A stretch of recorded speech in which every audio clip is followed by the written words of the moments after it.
الحمدللہ الحمدللہ وکفا والصلاة والسلام علی عبادہ الذین اصطفیٰ خصوصاً علی افضلہم وخاتم النبیین وعلی آلہ وصحبہ اجمعین اما بعد فاعوذ باللہ من الشیطان الرجیم بسم اللہ الرحمن الرحیم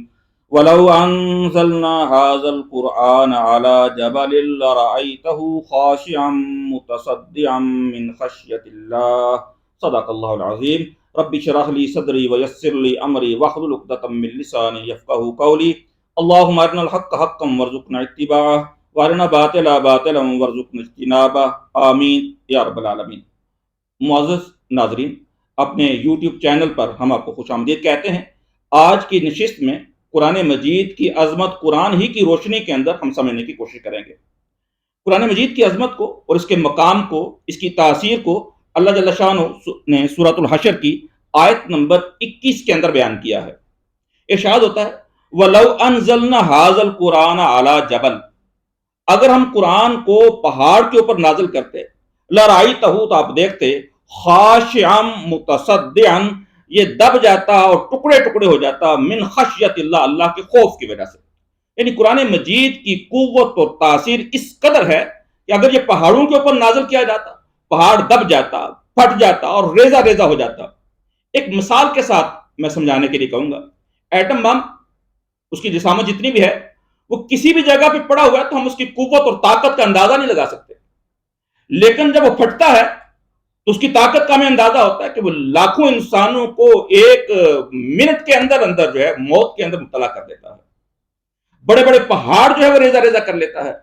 اور اسی طریقے سے وہی توانائی جو ہے جب وہ بجلی کی شکل کے اندر منتقل ہوتی ہے تو بہت بڑے بڑے کام کرتی ہے، لیکن ایٹم بم، ایٹمی توانائی جب ویسی پڑی ہوئی ہوتی ہے تو اس کی قوت کا اور طاقت کا اندازہ نہیں لگا سکتے۔ بالکل یہی مثال اللہ جل شانہ نے قرآن کے لیے بھی بیان کی ہے کہ قرآن بظاہر تمہارے سامنے کتاب کی شکل میں موجود ہے، صفحات کا مجموعہ ہے، لیکن اس کی طاقت اور قوت اس قدر ہے کہ اگر یہ پہاڑوں کے اوپر نازل ہو تو اس کو ریزہ ریزہ کر دے۔ اسی کے مقابلے میں ایک اور مقام کے اوپر اللہ جل شانہ نے پھر اس حوالے سے ایک بات نقل کی ہے۔ حضرت موسیٰ علیہ السلام جب کوہ طور پہ گئے، جب اللہ جل شانہ نے موسیٰ علیہ السلام کو تورات عطا فرمانی تھی، تو جب اللہ جل شانہ سے مکالمہ ہوا تو موسیٰ علیہ السلام کے دل کے اندر ایک عجیب خواہش پیدا ہوئی کہ رب سے بات ہو رہی ہے، رب سے مکالمہ ہو رہا ہے تو رب کو دیکھا بھی جائے۔ تو اللہ سے دعا کی، قال ربی، موسیٰ علیہ السلام نے کہا اے میرے رب، آرینی انظر الیک، مجھے دکھا یا اللہ میں تجھے دیکھنا چاہتا ہوں۔ تو اللہ نے فرمایا قال لن ترانی، اے موسیٰ آپ دیکھ نہیں سکتے، ولکن انظر الی الجبل، بلکہ پہاڑ کی طرف دیکھیے، فَإِنِ اسْتَقَرَّ مَكَانَهُ، اگر وہ اپنی جگہ کے اوپر ٹھہرا رہا، فَسَوْفَ تَرَانِي، تو عنقریب آپ بھی دیکھ سکیں گے۔ اس کے بعد آگے آتا ہے کہ اللہ جل شانہ نے اپنی تجلی پہاڑ کے اوپر ڈالی، پہاڑ ریزہ ریزہ ہو گیا اور موسیٰ علیہ السلام بے ہوش ہو کے گر پڑے۔ جب ہوش آیا تو موسیٰ علیہ السلام نے اللہ کے سامنے عرض کیا، یا اللہ میں جان گیا میری قوت، میری طاقت، میرا اختیار نہیں ہے کہ میں تیری تجلی کا سہارا کر سکوں، تیرا دیدار میرے لیے ممکن نہیں ہے۔ یہاں پہ قابل غور بات یہ ہے کہ حضرت اللہ جل شانہ کی تجلی جو پہاڑ کے اوپر پڑی تھی، اس میں بالکل اسی تاثیر کا مشاہدہ پیش کیا ہے جو اللہ جل شانہ نے قرآن کے بارے میں کہی ہے کہ اگر قرآن پہاڑ کے اوپر نازل ہوتا تو پہاڑ جب ریزہ ریزہ ہو جاتا۔ اب جو اللہ تعالیٰ نے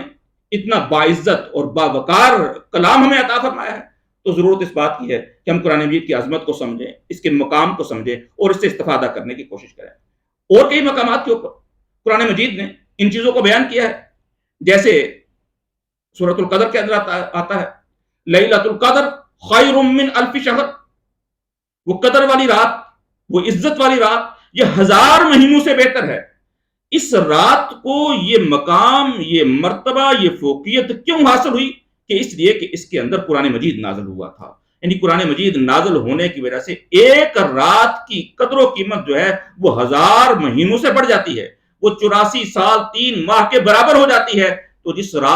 قرآن نے ایک رات کو اتنا قیمتی بنا دیا ہے وہ خود کتنا قیمتی ہوگا۔ تو ضرورت اس بات کی ہے کہ قرآن کے مقام کو سمجھیں، اہمیت کو سمجھیں اور پھر اس کے مطابق اس سے استفادہ حاصل کریں۔ ایک اور مقام پہ سورۃ الواقعہ، سورۃ نمبر 56 ہے، اس کی آیت نمبر 77 اور 78 کے اندر ارشاد ہوتا ہے انہ لقرآن کریم، یقیناً یہ عزت والا، اکرام والا قرآن ہے، فی کتاب مکنون، جو ایک پوشیدہ کتاب کے اندر ہے، جو محفوظ کتاب کے اندر موجود ہے، اللہ کا ایک خفیہ ریکارڈ روم، خفیہ خزانہ وہاں پہ موجود تھی، لا یمسہ الا المطہرون، اور اس کی شان یہ ہے کہ وہاں پر بھی چھوتے اس کو صرف وہی ہیں جو پاکیزہ ہوتے ہیں۔ یعنی قرآن مجید ایک انتہائی اعلیٰ مقام کے اوپر، بلند مقام کے اوپر محفوظ ہے، اور اس کو چھونے کا اختیار بھی صرف ان فرشتوں کو حاصل ہے جو بہت ہی پاک باز ہوتے ہیں۔ تو اللہ جل شانہ نے اتنی پاکیزہ کتاب، اتنا اعلیٰ کتاب جو ہے ہمیں عطا فرمائی ہے۔ اللہ تعالیٰ اس کتاب سے ہمیں استفادہ کرنے کی توفیق نصیب فرمائے۔ وآخر دعوانا الحمدللہ رب العالمین۔